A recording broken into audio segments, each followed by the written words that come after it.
Welcome to Power Boat Talk, the podcast where we talk everything performance boats with your host, Joe Road.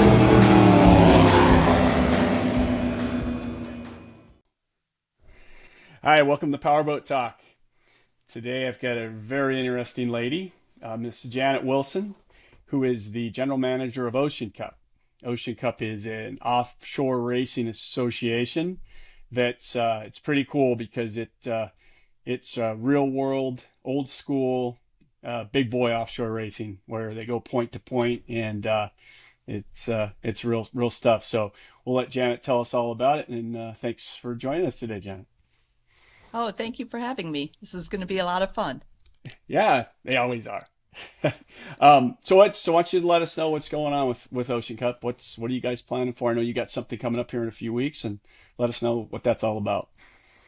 Yes, Ocean Cup started out in 2013 with a big run from San Francisco down to Long Beach. And then we kind of took a break for a few years. And then in 2017, we did the Key West to Cuba. And that got everyone excited about these point-to-point races. Since then, we've done maybe one. Last year, we did 2 a year. This year, we're putting on 4 events. And so it's really starting to get some traction. And we're getting a lot of interest in people who want to do these point-to-point races. And I think you explained to me when we talked, your APBA and UIM sanctioned, correct? That's correct. So the UIM is the global sanctioning body for all power boating. They're the Olympic standard. And then each of the countries in the world can be national authorities for the UIM. So APBA, the American Powerboat Association, is the national authority for the USA. And within APBA, there's all sorts of disciplines for power boats. There's hydroplanes, tunnel boats, offshore boats, inshore boats. And in this particular category of offshore, there are 3 active clubs right now. There's the Powerboat P1, which also does the Class 1 racing for the UIM. There's RWO, Race World Offshore with Larry Blyle. And then there's Ocean Cup. And Ocean Cup is doing the point-to-point offshore races. And I think did you tell me you have like the exclusive for that? So if anybody wants to do a point-to-point. Yes, that's correct. So we make sure that all the paperwork is done, and it's quite a process sometimes. So being the exclusive gets everything funneled through, and we get the consistency with the paperwork and the UIM and Ocean Cup's charters to take the burden off of the competitors and ensure that they can get their record into the record books. Well, and then you said it right there that it's a record, so it's sanctioning. So you establish these routes, and then if it's a record, it's a record. You guys establish that. We make sure that it gets recorded correctly. They're Awesome. very particular about paperwork. Yes. Oh yeah. Well, that's good though. I mean, it's somebody gets a record, they want to make sure it's legit and everybody's on the same same page, same playing field. So then if a guy's like if a guy's say a stock V in P1, then he comes out and he does a point to point, he would have a record in P1 or a record in record in stock V or modified V or whatever his class is. It's the same class.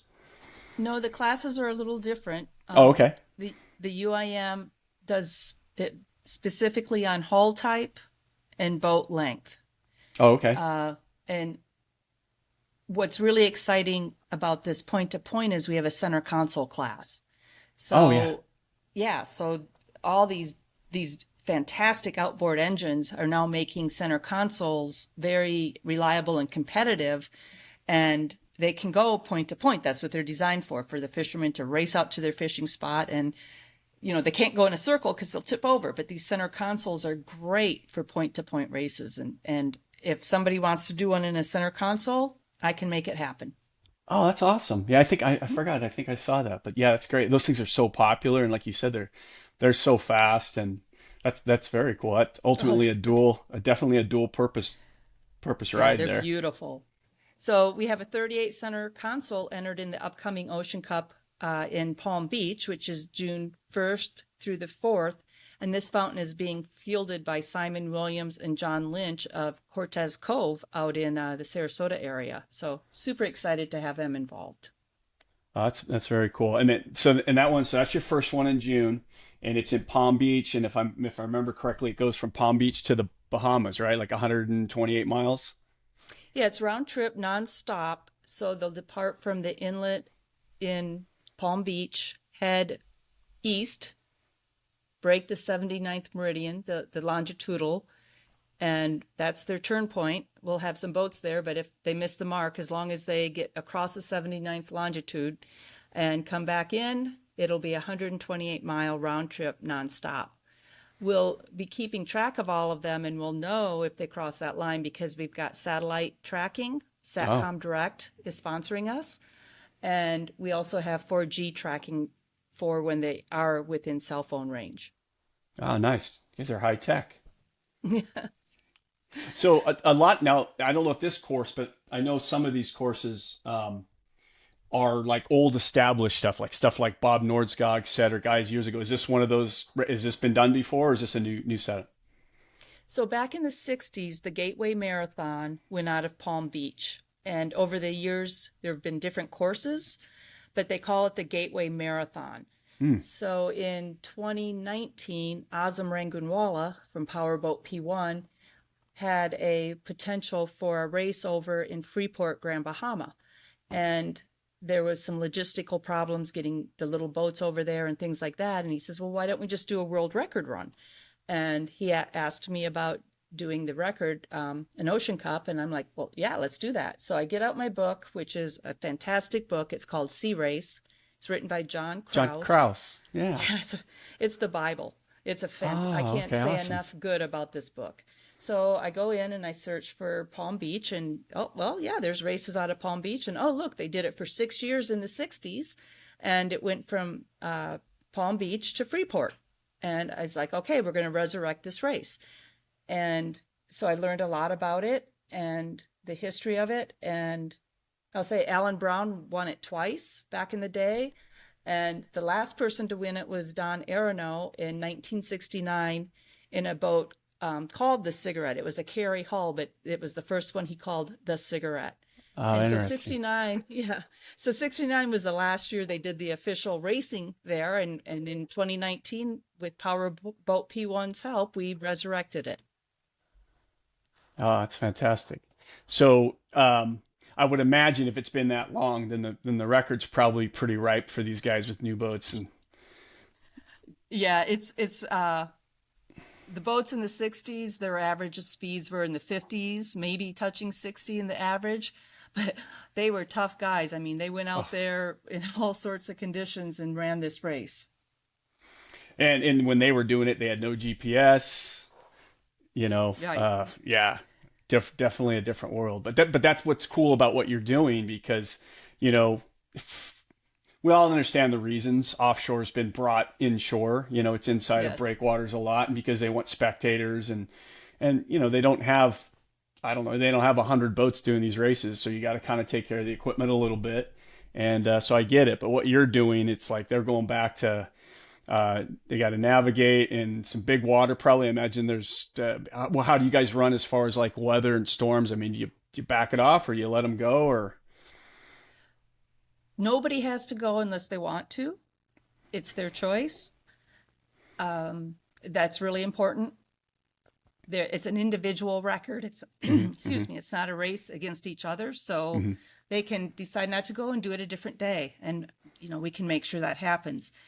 I wanted to touch on the navigator. Back in the day, they'd have 3 people in the boat, because the throttleman has his hands full, the driver has his hands full, and you need somebody pointing out which way to go.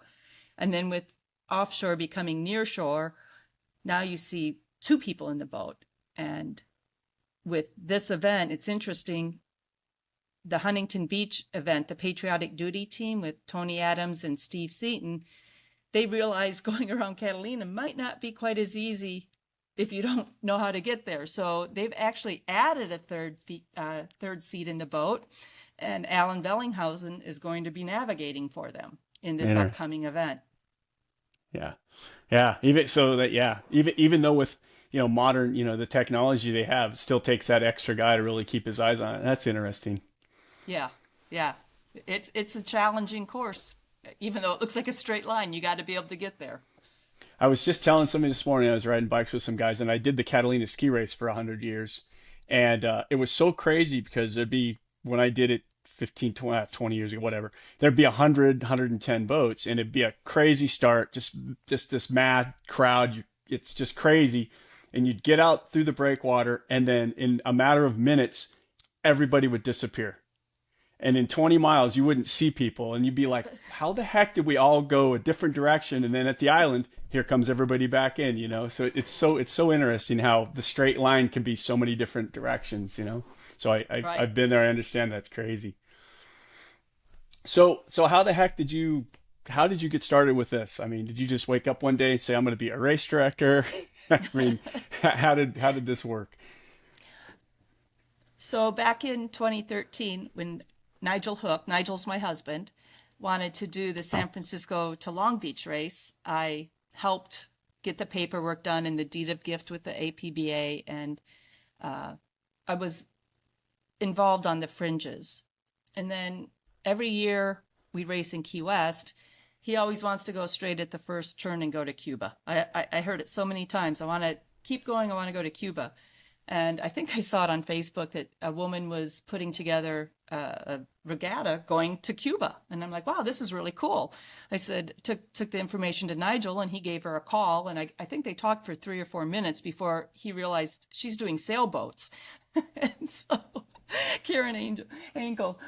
So we did a quick pivot and worked with her and put on the powerboat world record from Key West to Cuba.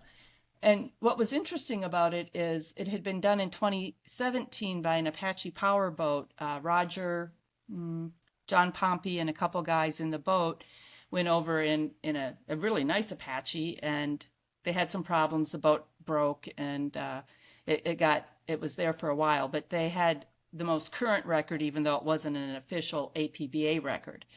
And so that was our target for going to Cuba. It was a lot. I know you asked me how I got into this, and we can talk more about. I know Cuba you'll get there. Like. You'll get there. I think very sequentially. And so anyway, Cuba was fantastic, and everybody loved it. And I was like, wow, it's a lot of work. So what we did in 2018 was we joined up with Trinidad and Tobago and Roger Bell and got them into the UIM as a sanctioned world record run, and took our boat down there to Silverhook because it's known for the rough water, and it was so flat. The Moto Monster boat killed it. They set a record that is going to be very, very difficult to beat. So that's where I got the idea of helping people get their records established. So in 2019, that's when we hooked up with the Gateway Marathon, resurrecting that race. And 2020, it was COVID, but I managed to pull off the only APBA offshore race that year because we're non-crowd facing. You go out and you come back. Yeah. Even though we do have a live stream and tracking and everything to engage fans, that there's not people facing each other. So we got that race off with Kevin Elliott at the Pacific Air Show. Even though the air show was canceled, we got the race off. So in 2021, we did it again with the air show, and it was the opening act, and it was a blast. It was really fun to be part of the air show.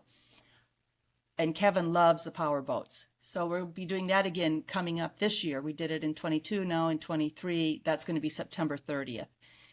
So in 2022, we did the 2 events. We did the Palm Beach to Freeport, and then we did the Huntington Beach. And now we're into 2023, and that's where we have 4 events. And the first one's coming up in about 3 weeks.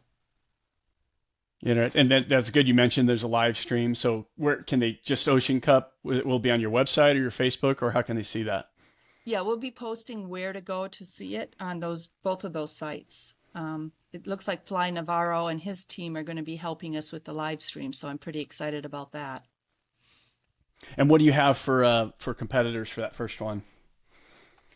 I'm really excited. We have 7 boats registered. They're all quality boats. Mike Drury in a boat called Revelation Racing. He did the Ocean Cup last year in Huntington Beach, and he's planning to do all of them this year. He's a gamer. It's a 28 Levy craft, and he's actually doing it with his daughter. which is very cool. Yeah. And Krista. So it's going to be awesome. And then we have I'm going to try and look at my board here. We have I'm glad you brought that board. yeah, it doesn't fit very well in my pocket, but here we are. So then we have the 38 center console, which we talked about. It has 3 Mercury 400s on it. That's Simon Williams and John Lynch. And then we have the 42 fountain, which is Andy Copeland, the Ray Marine. He's actually racing that with his wife, Nicole. So it's Andy and Nicole in a turbine boat, a 42 fountain V-Haul. Yeah, it's pretty exciting to see that boat run. They have a big fan base. Then we have the 47 Apache with Lauren Leibel, Bobby Latham, and Ryan Beckley. This is I was just so thrilled to have this boat be, this is the old school race boat. And one of the things Lauren wants to see is how the boat does against the modern boats. So, then we have a 47, what is that? I'm trying to go on length. Oh yeah, the 47 Outer Limits, and that's the patriotic duty boat. It's got the 1350s in it, 1100 1350 Mercury dual calibration. That's the boat that they just added a 3rd seat for the navigator. Gotcha. And it's a beautiful Outer Limits, patriotic duty. Then we have a 50-foot Mystic Cat with turbines. This is an open cockpit, beautiful boat. Yaniv is running that with his son Oren, so another family father-son team. And then we have Nigel's 52 Mystic with the 1350 1550s enclosed canopy rudder boat. So these are some really fantastic boats. It's a great lineup. Yeah, you had kind of a diverse group there till you got the last 4 were like all 50s. So, but I mean, still, that's really cool. Very cool. Yeah. For a 28 footer too, and very cool. Yeah, they're all going to be in the water at Sailfish Marina starting June 3rd in the afternoon, and there's going to be a meet and greet. We're encouraging everybody to come down to the Sailfish Marina on Singer Island in Palm Beach and say hi to the boats and check them out. Okay, that's cool. Just anybody when it walks in and can. Oh, cool. Yeah, and Singer Island is very tight on parking, so we're setting up an auxiliary parking spot where people can park, and then we have 2 trams running to get people into the area where the Tiki Hut is. It's going to be a lot of fun. Oh, awesome. Then how about you? Why don't we talk about, because you got 4 events. What's the what was the next one here? Oh, the next one's you're going to San Francisco, around the islands. Yes, San Francisco. We're going to start up in Benicia in the Delta. I was actually just up there this week doing a little reconnaissance mission with Kelly Gunn and myself, meeting with Alan Bellinghausen and the Patriotic Duty guys. They're kind of the driving force behind this venue. Oh, okay. Back in the day, we used to race in Benicia and up in that area with APBA, and then it's kind of gone by the wayside, but we're going to bring it back, and the city is really excited. So we're going to start in Benicia at the Martinez Bridge, head west, stay to the starboard of Alcatraz, head out to the Golden Gate underneath, 30 miles out to the Farallon Islands, go around the island, come back under the Golden Gate, stay, keep Alcatraz to your port, run along the Fisherman's Wharf and the pier there, take a right under the Oakland Bridge, go around Treasure Island, and then back up to Benicia. So that's going to be 138 miles, and they're going to see all different types of water. It's going to be, everybody's looking forward to this event. I think I've already got 4 boats registered for this. Cool. We're going to limit it to 10 because we just want to make sure we pull off, a world-class event, and you'll have to change what I just said. No, it's fine. So something I was going to ask you about eventually, but since you brought it up, we'll talk about it now. What's it take? What's it take if I've got a big boat and I'm adventurous and I want to get in there and try it? I mean, do I have to have an APBA license? I mean, what's it take? So what's the nuts and bolts of doing that? Yes, you need an APBA license to race in the offshore category. That's a matter of doing some paperwork. There are a lot of safety requirements to have a UIM sanctioned record, and we have people inspecting. There's quite a checklist of things you need, One of the most important ones is a sea survival certificate, safety at sea certificate, and a first aid certificate. Every riding crew member has to have those certificates under their belt.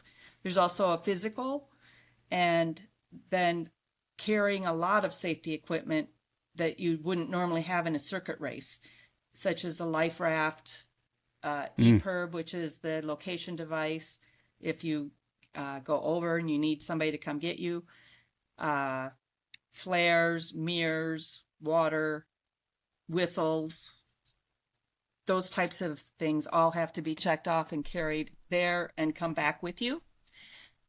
And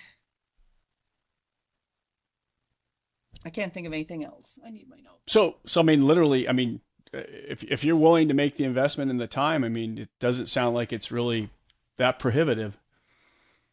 No, it's not prohibitive. At any class boat, V-Haul, Cat, open, closed, center consoles, everybody's welcome to set their record. And I kind of think there's too many classes, but it kind of opens up the opportunity for people to show their stuff too. The UIM has broken down by lengths. So there's under 30, 30 to 35, 35 to 40, 40 to 45, and over 45 categories within open and closed, and then the different hull types. I kind of, the way I see it too, I mean, it's almost like running a marathon. There's probably, I would think, there's people who just want to do it. They just want to be able to say they did it. Exactly. I'm looking at doing some events where we have legs, and then if you qualify based on each of your legs, then we'll have the all-out world record run. And for each of the legs, I'd like to invite like local marinas to join in. Like if you want to run along with the big guys and, come to point with us, it could become more of a social activity too. Mm-hmm, mm-hmm. Kind of somewhat, I mean, like poker runs. I mean, poker runs kind of became popular because it was just another way to go out and go fast.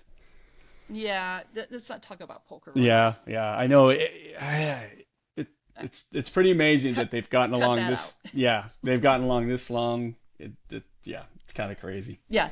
So back to the requirements. Let me continue on that. This is not a poker run. This is a world speed record, and it's an endurance event.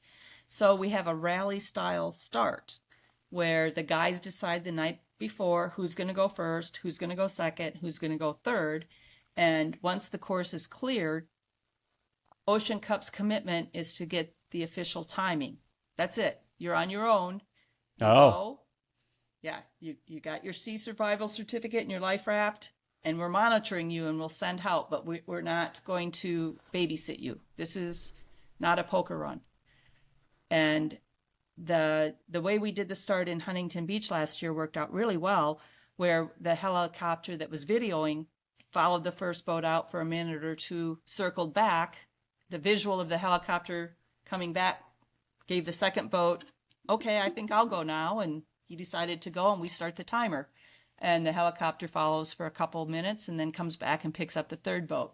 So we like to have the slowest boats start first, the single engines or, the smaller boats, and finish off with the big ones so that everybody will maybe come home at about the same time. Last year for this race, we had Pete Rivero in a cigarette, a 515 open cockpit V-Haul, and he started, and then Nigel in the 52 Mystic, he waited about 8 minutes. He was going to wait 5, and then he decided he wasn't quite ready, and he took off, and they finished within a minute of each other. I think it was like 38 seconds or something. And by all accounts at the other end, people were screaming watching these boats came in. I think Nigel came in at like 140 something. So it was pretty awesome. Exciting. Awesome. Yeah. So, I mean, this isn't like, well, you said poker run, but it's not even like an offshore race. So there's not patrol boats out there. Wow. There could be, but we can't guarantee it. Right.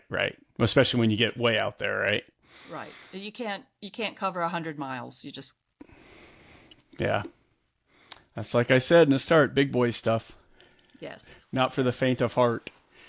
Oh, and you know what's interesting? Like I mentioned earlier, we have 2 women in this upcoming event. We have. I know. Sorry for the big boy reference. Big boy and big girl. Yeah. Well, brave and courageous. Now, then the race you have in September, the one from San Francisco down, that's got a lot of history, right? San Francisco to Marina Del Rey to Long Beach. It's huge. It's I've actually applied for a Guinness World Record for that event, and I'm pretty sure it will be approved. And Bob Nordskog made that run famous, and many people have run it, attempting to set that record. I think the only official record, from my research, was set when Nigel did it with the APBA and had that course approved, and he set the bar pretty low. So I'm pretty sure somebody will break that record this year. Does he have the record now though, even that it's low? Well, the recorded record with the APBA and the UIM, yes, he's the current record holder. But there have been people who have done it much faster, Bob Nordskog being one of them. And I'm trying to think of the time. It was like 6 hours and something. So it's pretty fast, because it is interesting to know this is what everybody's gunning for. They're not gunning for Nigel's record. And I'm really happy it's going to become now an official sanctioned record. That's huge. So now, do you think that this is a race it'll be on your schedule every year, or be a yearly thing? Well, no, I think this will be for when somebody wants to do it. They'll call me up, and we'll figure out when they want to do it and how to get it done, because it's, patriotic duty's bearing the burden of this event. So we're calling it the NorCal to SoCal Endurance Run. That's going to be on September 15th, and the starting point is the Golden Gate Bridge. The official record goes to Long Beach, but the unofficial records go to Marina Del Rey. So the patriotic duty team and the other boats may follow suit. They're going to run through Marina Del Rey and then continue on the extra 30 miles to Long Beach. So they're going to set both records. Touch them all.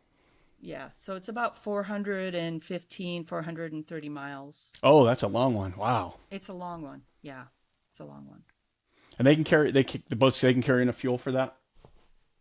Yes, the patriotic duty refit their outer limits, adding fuel tanks so that they'd have the capacity to, run those 1100s. Yeah. Have any idea how much they use? How big the fuel tanks are? Yeah, I do know how big their fuel tanks are. I think they have 300 gallons on board. I can look it up. Yeah, 400. That's, and you said probably in the 6 hour range. Yeah, they're going to shoot probably to beat the 6 hour range. Yeah. And that water out there gets kind of big sometimes. Yes, it's going to be interesting. Although in September it should lay down a little. And less chance of fog. Oh, the fog, the whole fog thing. That's not fun. Mm-hmm. Yeah, so that'll be the third event of the season, and then the fourth one is the Huntington Beach around Catalina in conjunction with the Pacific Air Show. And actually, just before that, there's a Catalina Fun Run that Eric Briner works on. That goes from Long Beach over to Catalina, and then they spend a couple days and they all come back together. So the Drury did that last year, and Nigel did that one last year in his bat boat. That's a fun event too. That's what, like the weekend before or something? Yes, okay. Just the weekend before. Okay, and then that's is that the one around Catalina? Was that the Rum Run? Yes. Yeah. So the Rum Run has been run many times over many different courses. In the past, the traditional course was included Long Beach, and I was trying to put it on from Long Beach, and it was just a lot of it was becoming very difficult with the city and everything as far as all the permits. And so when Lucas Oil introduced us to Kevin Elliott in the Pacific Air Show, he's going out of Huntington Beach, which is just south of Long Beach, and he paved the way. It was part of his show. He had all the permits. It is a huge opportunity for people to see this sport, because the boats race on Friday morning as the opening act of the show, and then they get cleaned up and they move to Main Street on Saturday and Sunday. And over the course of Saturday and Sunday, there's probably 2 million people that come down to the beach to see the show. So 100,000 people at least walk down Main Street, and they get to see these boats. Last year, the Navy SWCC teams and their combat assault crafts joined in, and they did the official start with us, and then they did their secret mission, and they came back, and they were on Main Street. Very cool. It was so cool, the machine guns, and it was awesome. So we set up the boats, and this year the Army has already contacted me. They want to bring a boat. So I feel Huntington Beach is really going to start to take off now.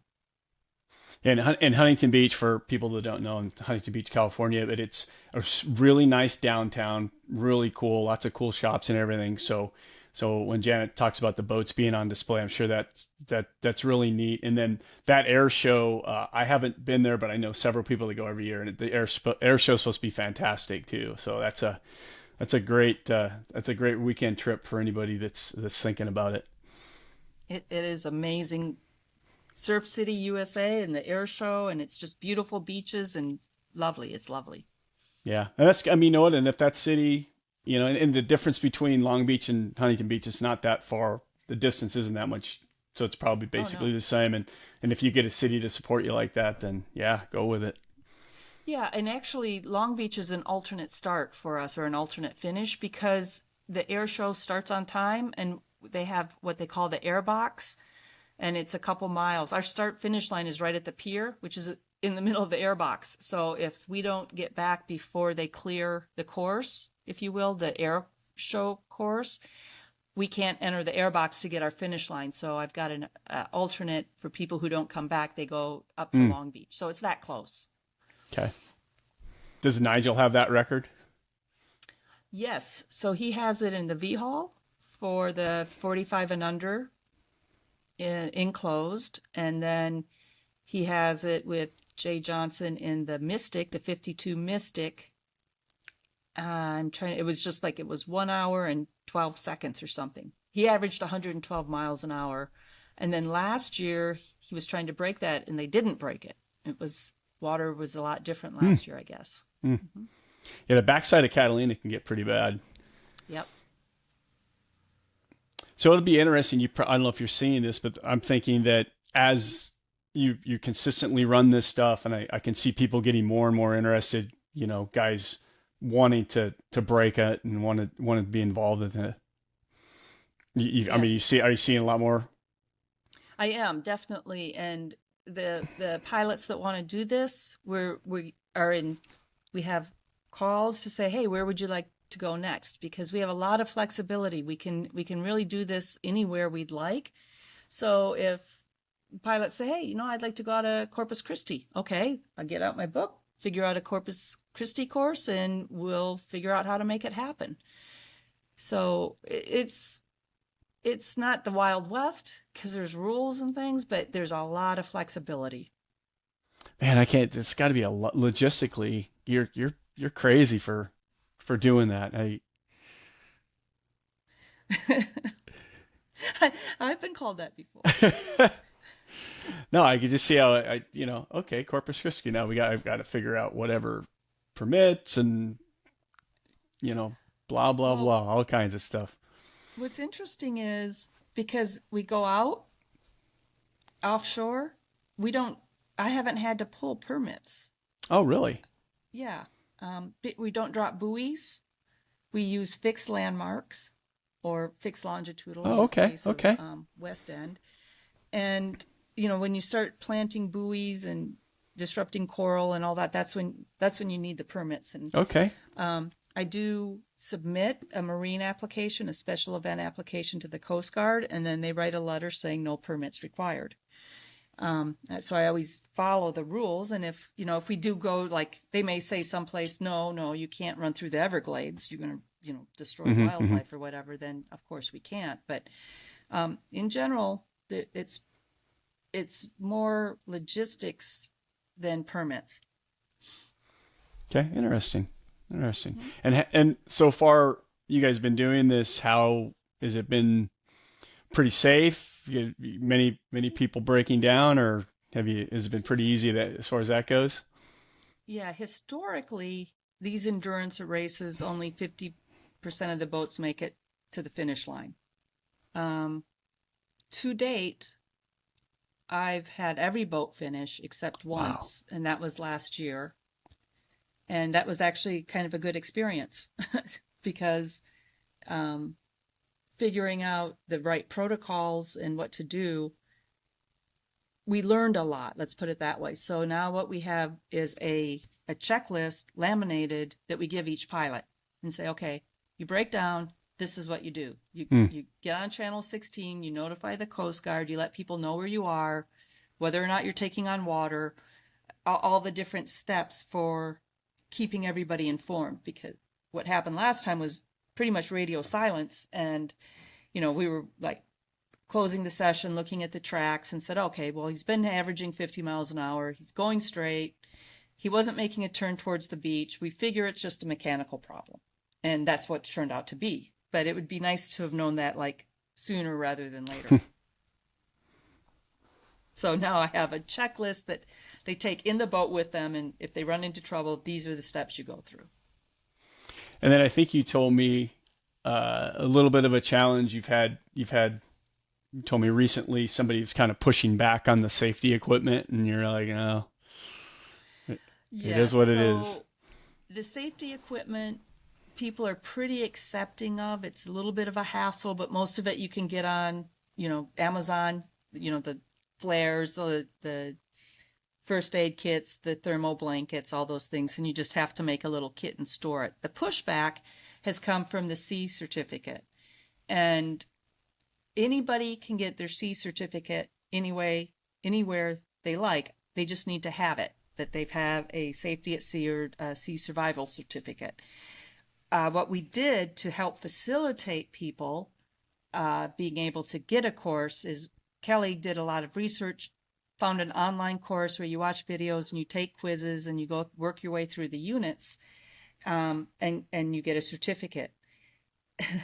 Well, some of the units have heavy sails. It's really a sailboating safety at sea. That was the best one we could find. And so it's like how to manage your sails in heavy weather. And, the power boaters really don't, they don't care about that. And so there was a lot of pushback on everybody's time's valuable. So they don't want to spend time learning something that they're not interested in. So that's where the pushback came from. But I am working with the U.S. Sailing to see if we can have a alternate branded course for power boating, and it would cover a lot of the same things. What do you do if there's a fire? How to use distress calls? How to launch your lifeboat and sea anchor? But there's some things that wouldn't be in there that would help streamline it. I kind of like the idea of having a basic course where there's 6 or 8 general topics that you need to know about, and then requiring a person come work with the team to see how to fit their vessel the best way. Where should you store your sea anchor, and what are you going to attach it to, and how are you going to deploy it, so that the team can work through these issues of what to do in an emergency with a specialist. It's everybody thinks the happy path, but things can go wrong really quick at sea in the open ocean. Yeah, big time. It's a different world out there.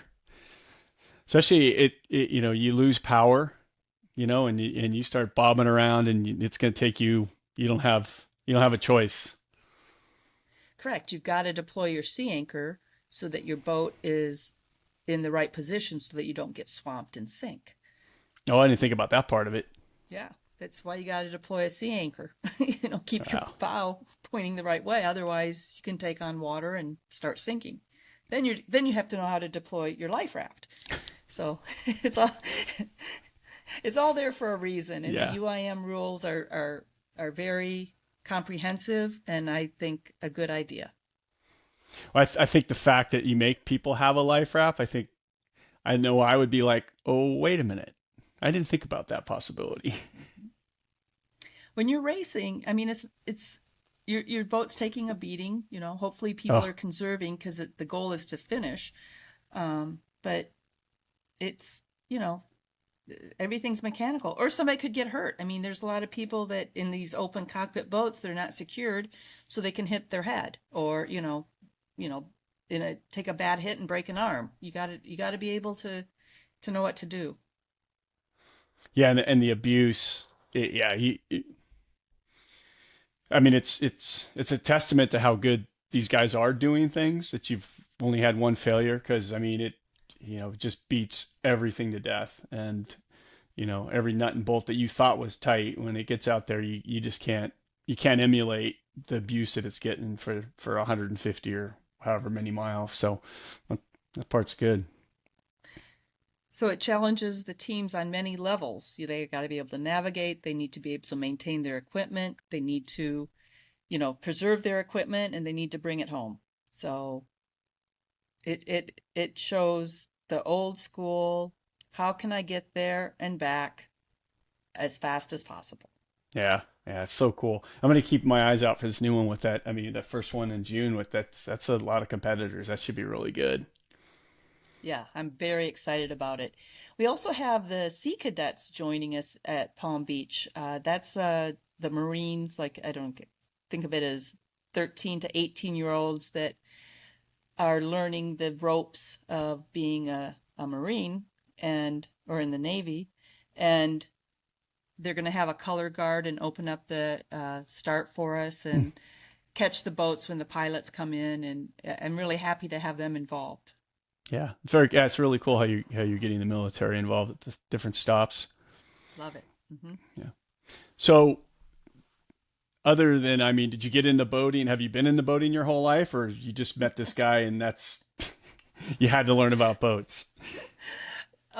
Yeah, I met this guy and didn't know anything really about boats. Oh, interesting.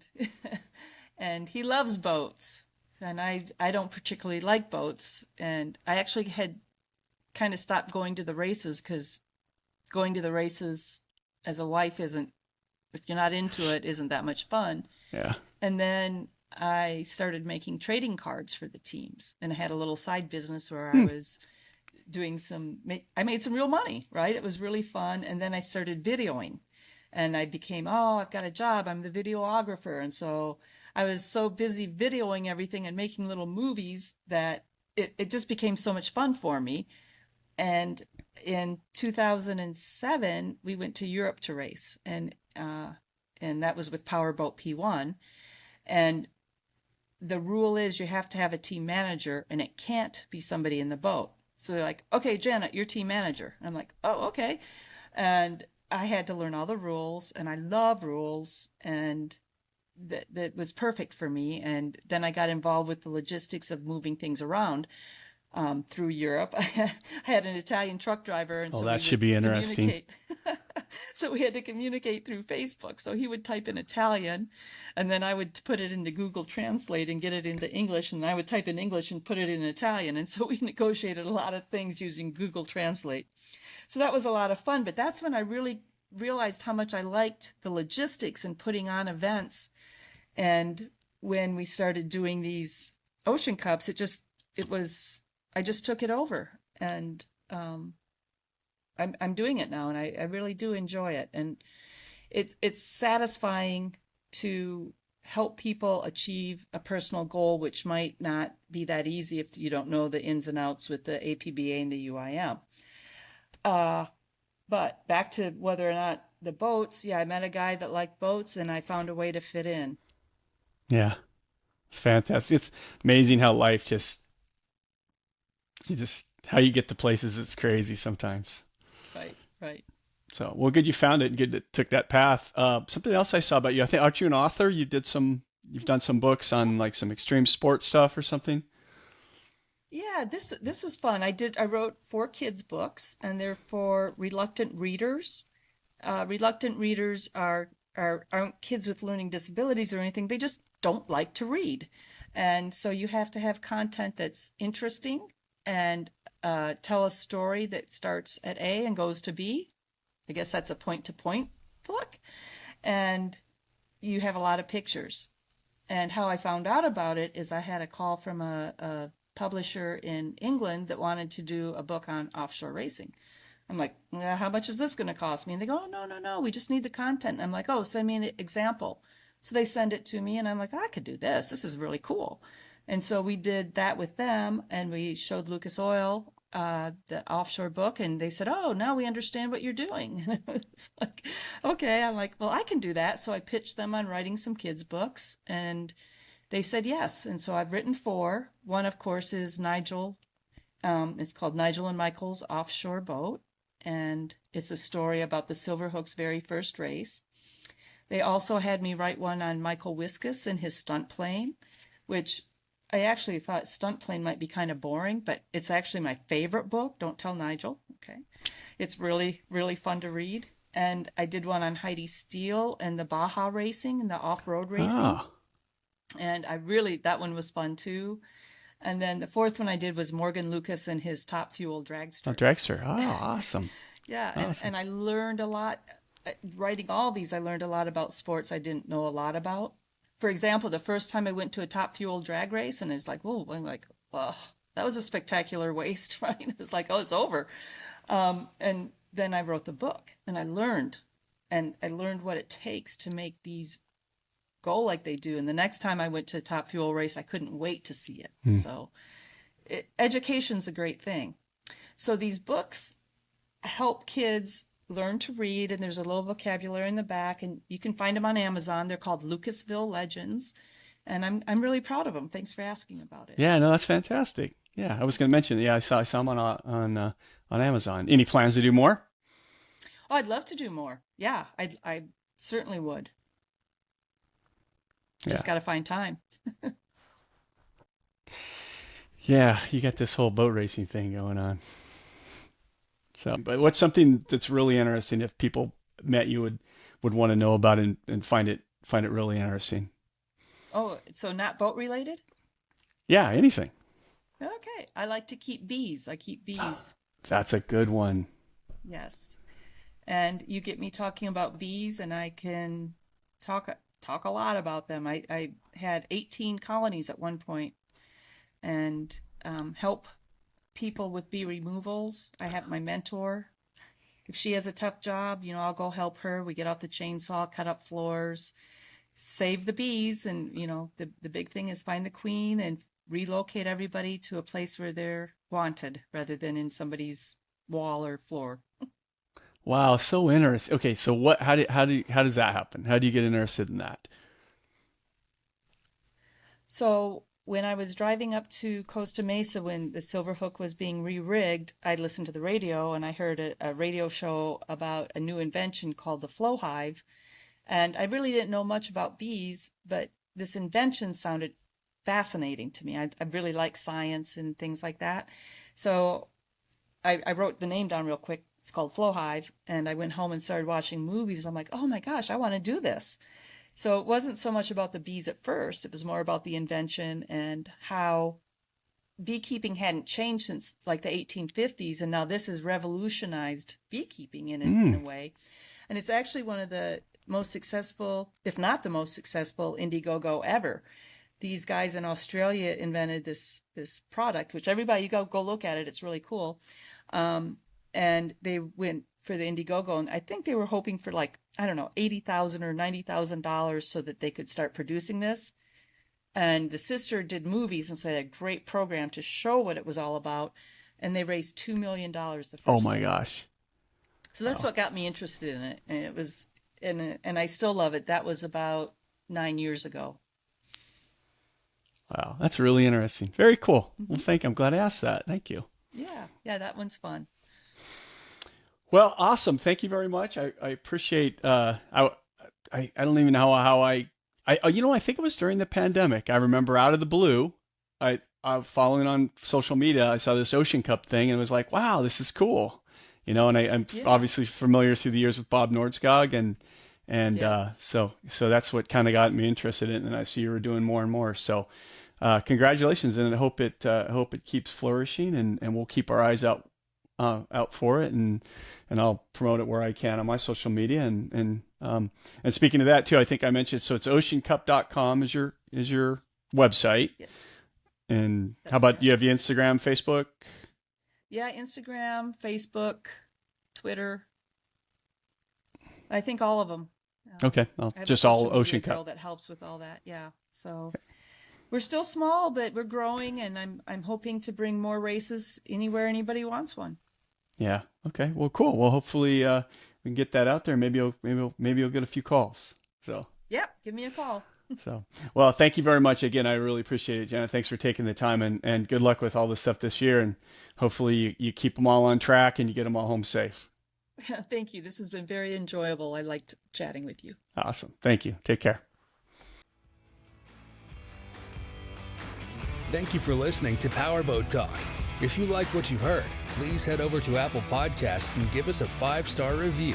For more Powerboat Talk, follow us on Facebook or Instagram, or visit our website at powerboattalk.com.